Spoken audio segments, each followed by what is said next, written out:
और चिड़िया के घोंसले की कहानी। टीनू और चिड़िया के घोंसले की कहानी। एक समय की बात है। टीनू नाम की लड़की थी जो स्कूल में दिए गए कार्यों में बड़ी रुचि रखती थी। इस साल टीनू के स्कूल में गर्मी की छुट्टियां पड़ने से पहले उसकी टीचर ने सभी को विभिन्न पक्षियों के चित्र दिखाकर चिड़िया पर निबंध लिखने के लिए कहा था। सभी बच्चों को स्कूल खुलते ही निबंध टीचर को दिखाना था। पक्षियों की रंग बिरंगी किताब टीनू को बहुत पसंद थी। जब टीचर ने बताया कि उन पर निबंध लिखना है और सबसे अच्छा लिखने वाले को इनाम में वह किताब मिलेगी, तो टीनू खुश हो गई।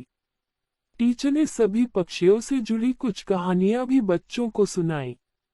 उसके बाद स्कूल की गर्मियों की छुट्टियां पड़ गईं। यूं तो टीनू हर साल अपनी गर्मी की छुट्टियां बिताने के लिए कहीं न कहीं जाती थी, लेकिन इस साल की छुट्टियों में टीनू रोज पास के ही बगीचे में जाकर पक्षियों और उनके घोंसले देखने लगी।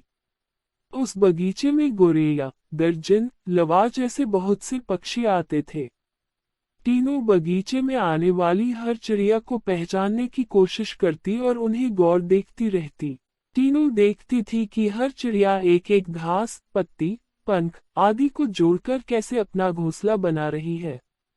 उसके मन में होता था कि चिड़िया को घोंसला बनाने के लिए कितनी मेहनत करनी पड़ती है। टीनू चाहती थी कि वो किसी तरह से उन पक्षियों की मदद करे। एक दिन टीनू ने देखा कि पास के बगीचे में बदमाश लड़कों ने लवा चिड़ियों का घोंसला तोड़ दिया है। टीनू को यह देखकर बहुत दुख हुआ।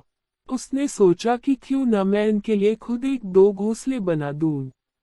शायद ये इसका इस्तेमाल कर लेंगी। टीनू को लगा कि वो कुछ ही देर में घोंसला बनाकर तैयार कर देगी।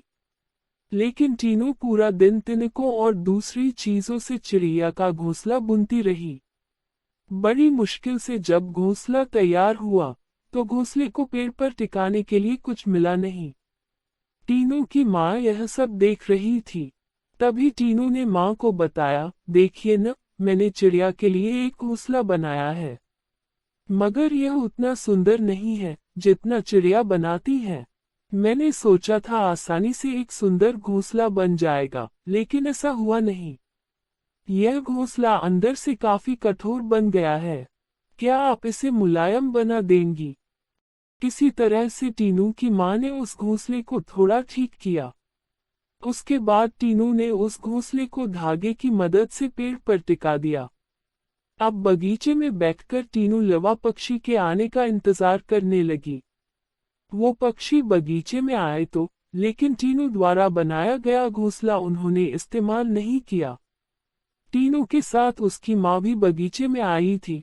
उसने टीनू को उदास देखकर कहा, तुम परेशान मत होना, अभी चिड़िया घोंसले पर आ जाएगी। तभी एक लवा पक्षी ने आकर टीनू द्वारा बनाए गए घोंसले को तोड़ दिया। अब टीनू ने मुंह लटका लिया। तब उसे उसकी माँ ने समझाया कि तुम्हें दुखी नहीं होना चाहिए। देखो, तुम्हारे द्वारा इस्तेमाल की गई चीजों से ही लवा पक्षी अपने लिए घोंसला बना रहे हैं। हो सकता है कि इन्हें दूसरों का बनाया हुआ घोंसला पसंद नहीं आता दुखी हो। मन से टीनू ने कहा, माँ मैं अपने स्कूल के निबंध में यह सब कुछ लिखूंगी। कुछ देर बाद टीनू ने कहा, माँ आपने देखा कि लवा पक्षी अपना घर झाड़ियों में बना रहे हैं। जवाब में टीनू की माँ बोली, हाँ बेटा, मैंने सुना था कि लवा पक्षी अपना घोंसला किसी के घर के रोशनदान या पेड़ पर ही बनाते हैं। आज यह नई बात पता चली है। कुछ और दिनों बाद टीनू ने लवा पक्षियों के बारे में एक और बात जानी कि वो सीधे उड़कर अपने घोंसले में नहीं जाते। घोंसले से कुछ दूर ठहरकर इधर उधर कूदते हुए वो अपने घोंसले तक पहुंचते हैं, ताकि किसी को उनके घोंसले का पता न चले। थोड़े ही दिनों में स्कूल की गर्मियों की छुट्टियां खत्म हो गईं। टीनू ने स्कूल जाकर लवा पक्षी के बारे में लिखा और निबंध प्रतियोगिता जीत ली। इनाम में मनपसंद चिड़ियों वाली किताब मिलने पर टीनू खुश हो गई। प्रतियोगिता जीतने के बाद भी टीनू रोज चिड़ियों की चहचहाहट सुनने के लिए उस बगीचे में जाकर घंटों बैठती है, मानो उसकी चिड़ियों के साथ दोस्ती हो गई हो। कहानी से सीख। चिड़िया के घोंसले की कहानी से यह सीख मिलती है कि छोटी छोटी बात पर मन दुखी नहीं करना चाहिए।